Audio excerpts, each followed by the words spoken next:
Guys, it's Stacy here with Life's a Project. So today's project is layering up spring bulbs in this small container. So just recently I posted a video on planting up these larger containers. There's one right here. I planted them up with tulip and muscari bulbs. So I think I put about 58 bulbs in each one. So here's the other one next to the house. So they're both just hanging out waiting for spring to happen so that they can look really beautiful. So I seen this smaller container from Lowe's, and it just looked similar in the design to the larger containers, just a little bit.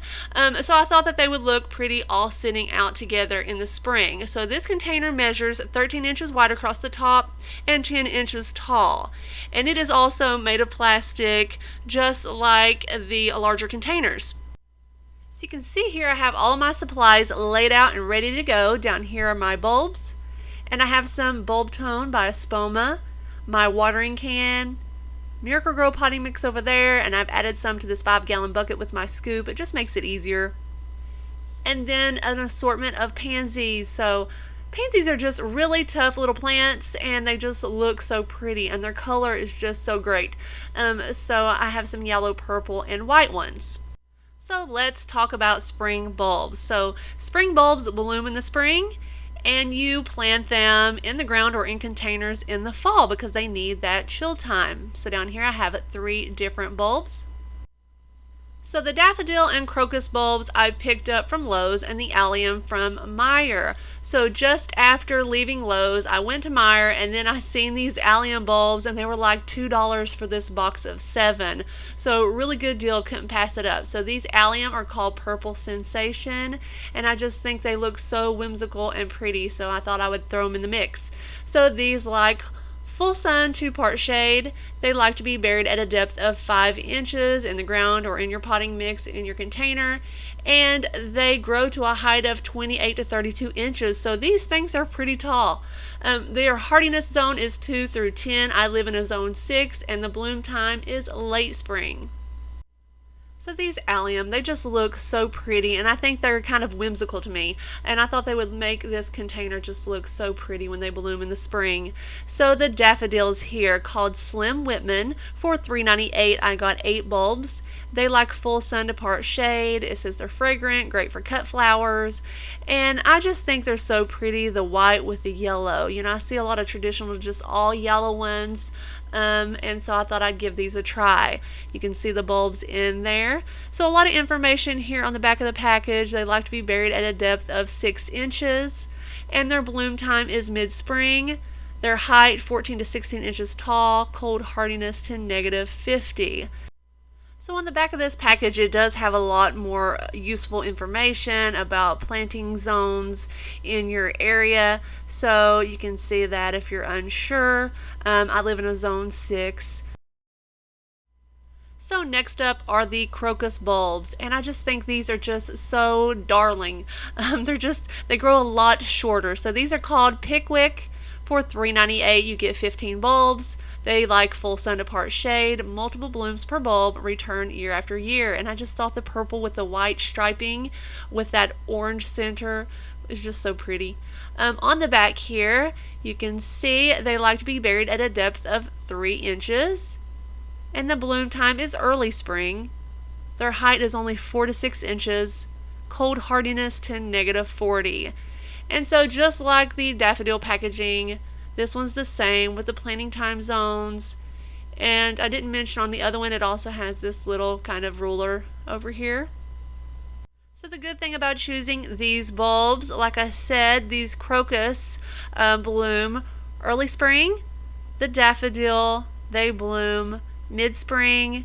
And the allium bloom late spring.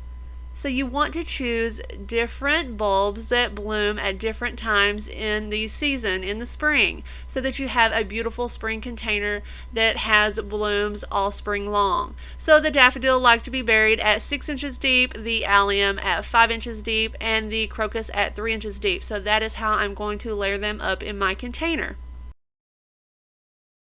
So I noticed this container did not come with drainage holes. I just drilled 2 using a 3/8 inch drill bit. So I'm going to go ahead and add some potting mix to my container, about 2 to 3 inches. So I just did a little math in my head. This container is 10 inches tall. If I want a 1 inch or so lip for watering purposes at the top, then that leaves me 9 inches to work with. The daffodils like to be buried at 6 inches deep, so 6 plus 3 is 9. I just like to make sure that when I get my bulbs in the container, I have them at the right depth, the best that I can. So I'm going to go ahead and break up any of the larger little chunks in this potting mix. And then I'm going to add in the bulb tone. So this bulb tone, you want to use it when you're planting your bulbs. It's by Spoma for Organic Gardens. And so I just add a little bit of a handful in, and I'm just going to do that with each layer. So I just add it in and kind of work it into the soil a little bit. And that's pretty much it. It's pretty simple. So starting with the daffodil bulbs, they like to be buried the deepest. I mentioned at 6 inches deep. So I will go ahead and start placing these around in here and then kind of speed up the video a little bit. But first I did want to show you what the bulb looks like. It has a root end and a pointy end, and the pointy side goes up.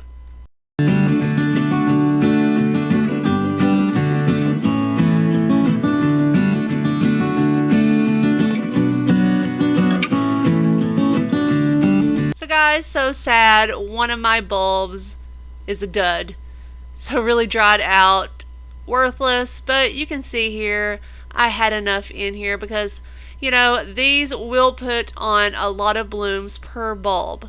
So 7 bulbs is just fine for this container.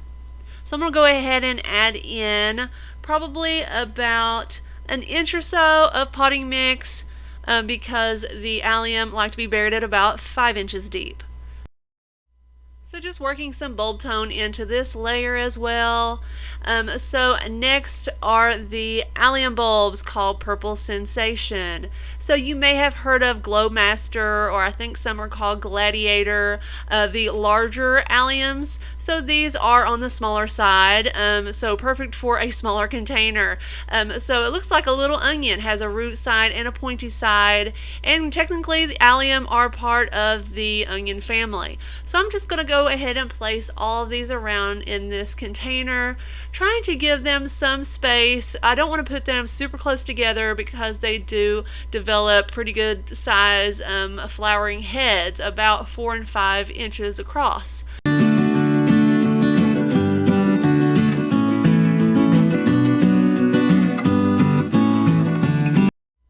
So just going to layer in another couple of inches of potting mix because it will be time for the crocus next. And like I said earlier, they only need to be planted 3 inches deep. So that looks good. So adding in some more bulb tone, working that into the potting mix. So next is the crocus bulbs, and just crocus are just so sweet to me. I just think they look so sweet, and when they start to bloom early spring and that purple and white color just peeks out the top of this container, it's just going to be so pretty. So here is a crocus bulb. It has a root end and a pointy end. So I'm going to go ahead and place all 15 of these in this container.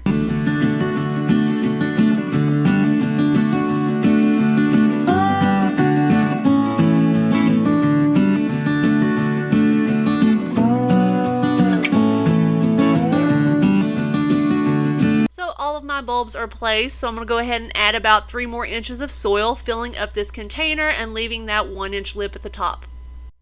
So you could leave your container as is, just water it in really well and wait to the spring for your plants to bloom. Or you could plant it up with these beautiful pansies, and that's what I'm going to do. So pansies do not have to be planted very deep. I can remove some of this root ball and just plant them pretty shallow. I just want to make sure that I don't disturb the bulbs underneath that I just planted.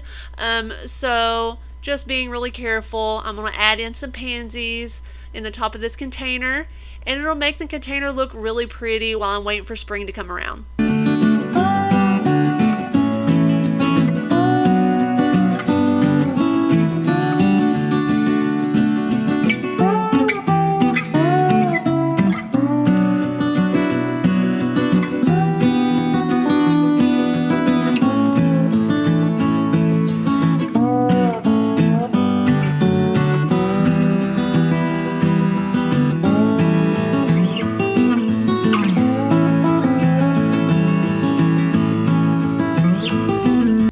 of my pansies are in place, and you can see here I have quite a few left. I think I used 7 in this one container. So I think since I have them, I'll go ahead and just use them maybe in the larger containers. I think it'll make them look not so plain. So this one I think turned out really pretty, and that'll be so pretty just to set out and enjoy, because these pansies are pretty tough. I've seen pansies with snow on them. So I'm going to go ahead and get my area all cleaned up, and then I'll show you what it looks like.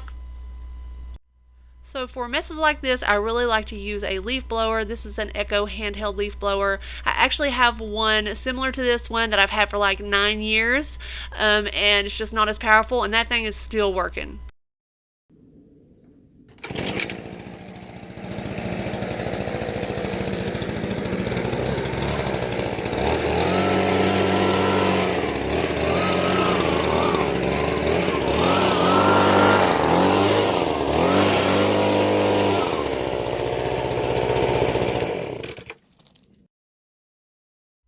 So guys, all I have left to do is water this container in really well, and then I'll just check every few days to see if the soil gets dry and just add a little bit of water in for the pansies. I really don't want to do a deep soak because I don't want my bulbs to rot. So you can see I have 3 pansies in here, and then I placed 4 in there. I kind of had an odd number, but it gives it a little something there so that they are not plain, and they should bloom pretty soon. So guys, I'm going to go ahead and place this somewhere really pretty, I think by the mailbox, so I can enjoy these plants. So I think this container looks really cute sitting here with the other 2 containers, like a little trio. The other 2 fall containers I put together not too long ago are doing really well. I guess I could go ahead and kind of show you, give you a little update. So they are putting on quite a bit of growth. We've had a couple of days of really hard rain, but they are hanging in there. You can see how much this cabbage has kind of grown and mounded up here. And I sprayed both of these containers with neem oil not too long ago when I did my larger fall container, and I have not noticed any type of damage by insects or anything like that. The kale is looking great as well. And I just love the color of this purple kale with a pinkish reddish center. So just really pretty. So everything is doing great. So guys, that is it for this video. If you have any questions or comments, leave them down in the comment section below. And if you are not subscribed to my channel, I hope you will, so you don't miss out on any future project videos and updates on how these containers are doing and what they look like in the spring, because I know I'm excited to see what these will look like in the spring. So guys, thank you for watching this video. I hope it was helpful to you, and I will see you in the next one. Bye.